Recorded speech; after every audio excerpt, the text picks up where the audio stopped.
வாழ்க வளமுடன்.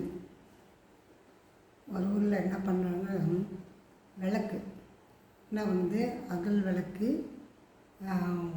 சிம்னி விளக்கு, காடா விளக்கு, குத்து விளக்கு, இது ஏசோட அந்த மெழுகு, இது 4-5 ஒன்றா சேர்ந்து ஒற்றுமையாக இருக்கும். அப்போ அந்த ஊருக்கு ஒரு டார்ச் வருது. டார்ச் வந்தவுடனே என்ன பண்ணுது, அந்த டார்ச் பார்த்தோன்னே இதுங்கெல்லாம் பார்த்தியா, இது பெரிய ஆள் வந்துச்சு, நம்மளாம் இனி யாரும் இது பண்ண மாட்டாங்க, இதுதான் ஊருக்கே பெரிய ஆள் மாதிரி இருக்குது, வசதியாக இருக்கிற வீட்டுக்கு வந்துடுச்சு பாரு, இனி நம்மளை திரும்பி கூட பார்க்க மாட்டாங்க அப்படின்னு. அப்போ ஒரு வழக்கு சொல்லலாம், அப்படிலாம் சொல்லாத, நம்ம இல்லைன்னா இவங்க கிடையாது, இப்போ தானே இது வந்தது டார்ச்சு, இது வரைக்கும் நாம் தானே அவங்கள பார்த்துருந்தோம், அதனால் நம்மளை எதுவும் இது பண்ண மாட்டாங்க அப்படின்னு. இல்லை, இப்போ பாரு, அந்த டார்ச்சுக்கு தான் மதிப்பு, முன்ன அதை தான் முன்ன கூப்பிட்றாங்க, பெருசாக எல்லாத்தையும் அது பெருமையாக பேசுகிறாங்க அப்படின்னு. அப்படியா, இரு கொஞ்சம் பொறு, நமக்கு ஒரு நேரம் வரணும் எப்படின்னா. அப்போ ஒரு முறை கோயில் திருவிழா வருது. திருவிழா வரும்போது அதுக்கு நல்ல அகல் விளக்கு ஏற்றத்துக்கு, பெட்ரூமாஸுக்கு வழியில் சாமியார் தூக்கின்னு போகிறதுக்கு, குத்து விளக்கு அங்கே ஏற்றி வைக்கிறதுக்கு, மெழுகு வர்த்தி இந்த பக்கத்தில் தூக்கின்னு வராங்களா அவங்களுக்கு கூட இருக்கிறதுக்கு, எல்லாத்துக்குமே நல்லா. அதனால் நம்ம அன்னைக்கு நம்ம ஃப்ரீயாக இருப்போம், நீ எதுக்கும் கவலைப்படாத, அது வந்தால் அது மட்டும் இந்த எவ்வளோ நாள் அது பெருமையை நம்ம பார்க்க தானே போகிறோம் அப்படின்னா. சரி, இப்போ கோயிலில் திருவிழா ஆரம்பிச்சிடுச்சு.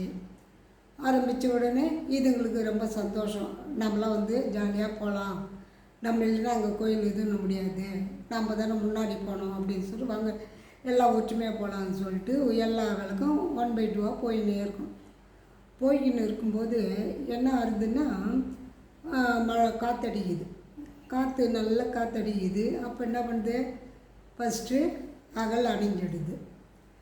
அப்போ இன்னும் கொஞ்சம் ரொம்ப இதுலான்னு பார்த்தா ஒரு மரத்தாண்ட நிற்கிறாங்க, இன்னும் நல்லா காற்றடிக்குது, அந்த பெட்ரூம் மாதமும் நின்றுடுது. அடுத்தது எது, மெழுகு வத்தி, அதுவும் நின்றுடுது. எல்லாம் பார்த்து அந்த குத்து விளக்கு அதுவும் நின்றுடுது. நின்றுட்டவுடனே எல்லாம், ஐயோ நம்ம என்ன பண்ணுறது, கோயிலுக்கே போக முடியாது, கிட்ட வந்துட்டோம், இன்னும் கோயிலுக்கு போகிறதுக்கு கொஞ்சம் தூரம் தாங்குது, அதுக்குள்ளே இந்த காற்று நம்மளை எல்லாத்தையும் இது பண்ணிடுச்சு, நம்ம என்ன பண்ணுறது தெரியலையே அப்படின்னா. இப்போ இதுங்க கிளம்ப சொல்ல, டார்ச் நான் வரேன் இரு அப்படின்னும் போது, நீ நாங்களாம் உங்களை பார்க்க மாட்டேன், நீ ட்ரெஸ் பண்ணி வரத்துக்கு லேட் ஆகும், நாங்கள் போயின்னே இருக்கிறோம், நீ எப்போனா வா அப்படின்ட்டு திமிரில் போயிடுச்சுக்கோ. போயிட்ட உடனே இந்த டார்ச்சு நினைக்கும், பரவாயில்ல அவங்களுக்கு தெரியல, நம்ம டார்ச்சு தான் இருக்கிறோம்ல, எங்கே பார்த்தாலும் வெளிச்சிருக்குது, எங்கே கோயிலுக்கு இதுன்னு பார்த்து போனால் போகுது அப்படின்னு சொல்லிட்டு இது மட்டும் பொறுமையாக வரும். வந்துட்டு இருக்கும்போது அந்த காற்றுல எல்லாம் நின்றுடுதில்ல, ஒரே இருட்டாக இருக்குது. இருட்டான உடனே அந்த வழக்குங்களை எங்கே போவோம், போக முடியாது, ஒரே இடத்துல நின்றுட்டுருக்கு. அப்போ அந்த டைமில் இந்த டார்ச் வருது. டார்ச் எங்கே நிற்கிறீங்க எல்லாம், நான் இல்லைப்பா எல்லாம் அணிந்து இது ஆயிடுச்சு எங்களுது, நீ தான் இப்போ கொஞ்சம் வெளிச்சம் கொடுக்குற அப்படின்னு. இல்லைப்பா, நீங்கள் என்னை விட்டுட்டு வந்தால் கூட நான் உங்கள் மேலே அன்பாக இருக்கிறேன், நீங்கள் தான் முதலிடம், நான் இப்போ தான் வந்தேன், இப்போது என்னை கோயிலுக்கு எதுக்கு யூஸ் பண்ணுறாங்க, வெளிச்சத்துக்கு தான். மூலவருக்கு யார், அகல் ஒன்றை யூஸ் பண்ணுறாங்க, குத்து விளக்கு வீட்டில் ஒரு பூஜை வந்தால் குத்து விளக்கு ஏற்றி வைக்கிறாங்க, உங்களுக்கு அந்த பெருமை. சிம்னி விளக்கு ஒரு டெத்து வந்தால் அந்த வீட்டை 16 நாள் எரியணுன்ட்டு அது ஏற்றி வைக்கிறாங்க. மெழுகு வத்தி எதுக்கு, அது இயேசுவோட இது சர்ச்சில் அதை ஏற்றி வைக்கிறாங்க. நீங்கள் தான் ஃபஸ்ட்டு ப்ரிஃபரன்ஸு, நான் இப்போ தான் வந்தேன், என்னை வெளிக்கு தான் வச்சுக்கிறாங்க, என்னை முன்னந்து எதுக்கும் செய்ய வைக்கல, உங்களை எல்லாத்துக்கும் முன்னந்து செய்கிறாங்க, உங்களுக்கு தாங்க மதிப்பு அப்படின்னா.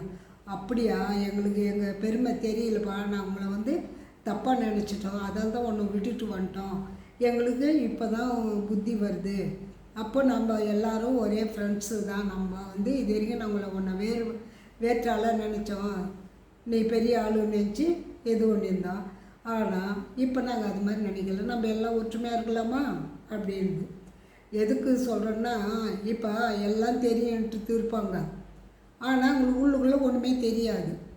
ஆனால் வந்தானா எல்லாம் நான் தான் நாங்கள் எது இந்த 5 விளக்கு மாதிரி. ஆனால் டார்ச் லைட்டு ஒன்றும் தெரியாமல் சைலண்ட்டாக கடைசி நேரத்தில் உதவுதில்ல, அது மாதிரி நீங்கள் யாரையும் எடை போடாதீங்க. இவங்களுக்கு இது தெரியாது இது தெரியுன்றதை நீங்கள் எடை போடாதீங்க. ஒரு நாள் பழகுனா 4 நாள் பழகுனா விளக்கம் தெரியாது. 1 மாதம் பழகினாலும் தெரியாது. 1 வருஷம் பார்த்தா தான் தெரியும் அவங்களோட குணம்.